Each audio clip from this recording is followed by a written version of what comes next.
Hypixel Skyblock is a very complex game with hundreds and hundreds of unique items, all with their own use or purpose. Well, most of them have a use anyway. But with so many items in the game, many of these can go unnoticed and unused, and some not even being discovered for a very long time. In this video, I'll be taking a look at the history of some of these unknown items that suddenly surfaced and became some of the most important and used items today. But before you get into it, please consider subscribing because we're getting very close to 5k. Also, if you want to support me further, you can become a channel member, but enough with the plugs and enjoy the video. To see the first real case of this, we have to go all the way back to when the best items in the game were the Ember Rod and Hardened Diamond Armor. Well, the entire meta changed when some player had discovered that 4 seemingly useless armor pieces had a secret set bonus, and when all 4 pieces were used together, it would outclass any other set in the game at the time. And after TimeDuo made a video about this set, almost every player got a set of their own. And this was of course the mob armor. But this was only the start. With the end update being released, it added tons of new items and armor sets to the game. At first, everything was pretty simple, but the end update and dragons in specific would be a catalyst to discovering tons of new items. Get it? Because of the catalyst? At the time, it was very difficult to one-tap zealots. Players had to upgrade to Ender armor or any type of dragon armor, leaving mob armor behind. But even then, armor itself would not carry you to one-tap zealots. Players found out they needed to start getting talismans. Talismans had been neglected for quite some time because there wasn't really much reason to do more than like 2,000 damage. But now, players need to start doing around 13,000. Because of this, players often started going to the dark auction to buy a couple of the epic talismans. And while players would constantly go there, the Midas Sword would often show up.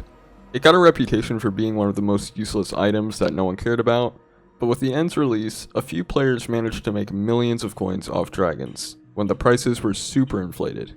So a few players, most notably TimeDuo, were able to get a 50 million coin Midas Sword with all the money the end update had generated.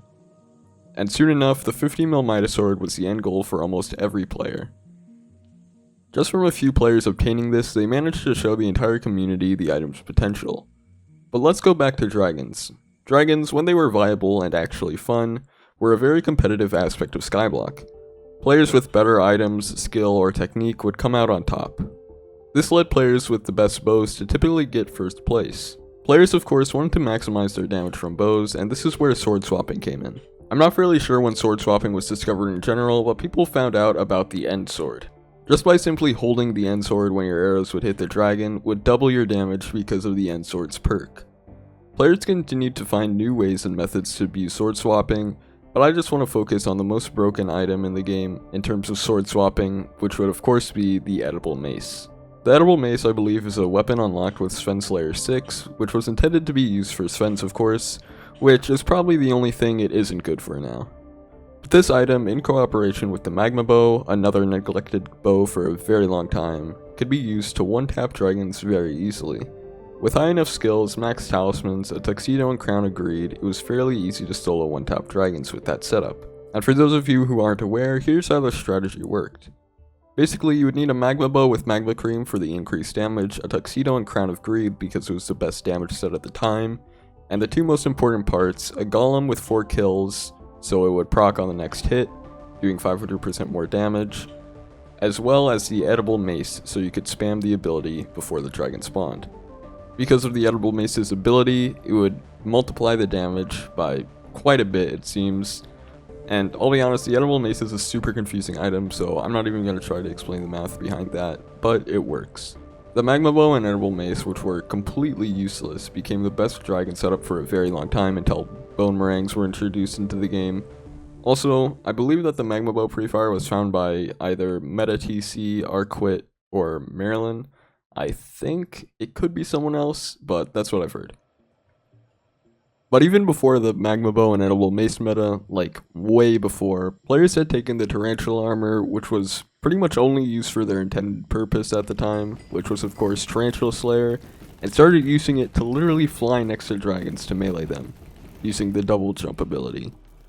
So many items like this have been used in creative ways to get an advantage over other players or to make playing the game more convenient.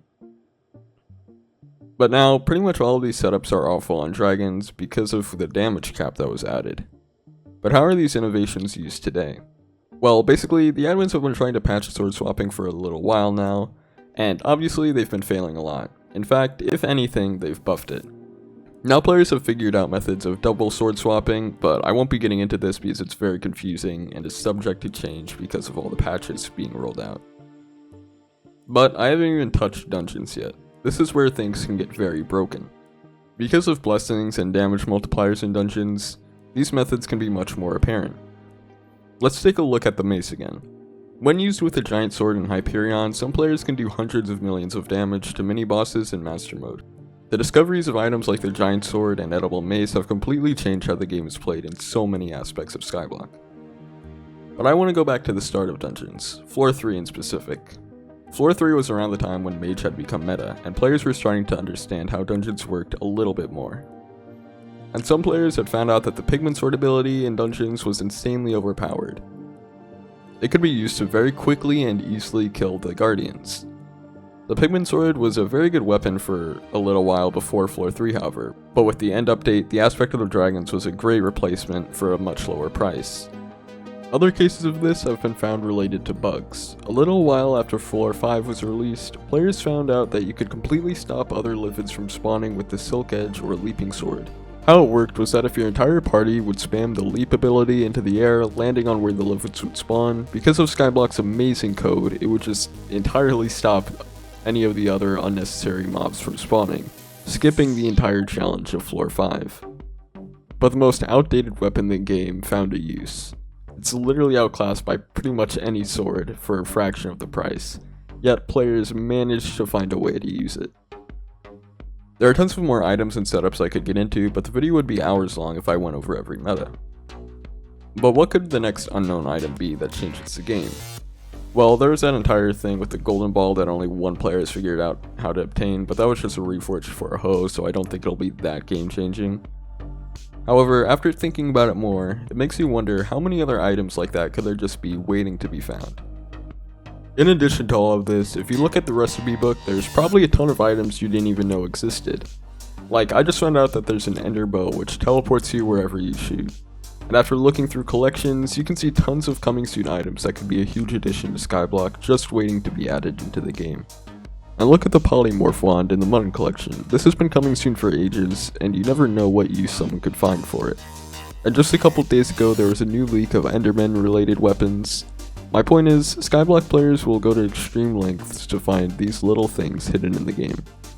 It's really exciting to think about, but we just have to wait and see what the next insanely OP item is, and when someone inevitably discovers it.